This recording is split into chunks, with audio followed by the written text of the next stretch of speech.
চাৰিতলীয়া ঘৰ নাথাকিব পাৰে গাইজ, কিন্তু চাৰিতলীয়া কেকটো বনাব পাৰোঁ। মানে গাইজ ধেমালি কৰিছোঁ, এইকেইটা আচলতে এটা 2 টায়াৰৰ কেক হয়, বাকী এটা ½ কেজি আৰু এটা 1 কেজিৰ কেক। তো সেইকেইটা মই একেলগে ভিডিঅ'ত দেখাইছোঁ আৰু বাকী মই ধুনীয়াকৈ লেয়াৰকেইটা কাট কৰি ল'লোঁ। তাৰপিছত আপোনালোকৰ আগত দেখাইছোঁ ফিনিচিংখিনি।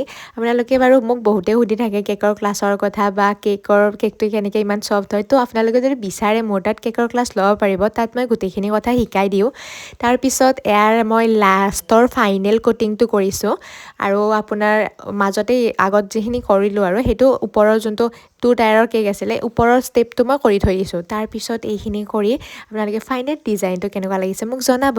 আৰু আপোনালোকে মোৰ ভিডিঅ'বোৰ চাই ইমান মৰম দিয়ে, সঁচাই কৈছোঁ, আপোনালোকৰ এনেকুৱা মৰম আৰু ছাপোৰ্ট পালে মোক আৰু বেলেগ একো নালাগে। সদায় এনেকৈ মোক ছাপোৰ্ট কৰি যাব। Thank U.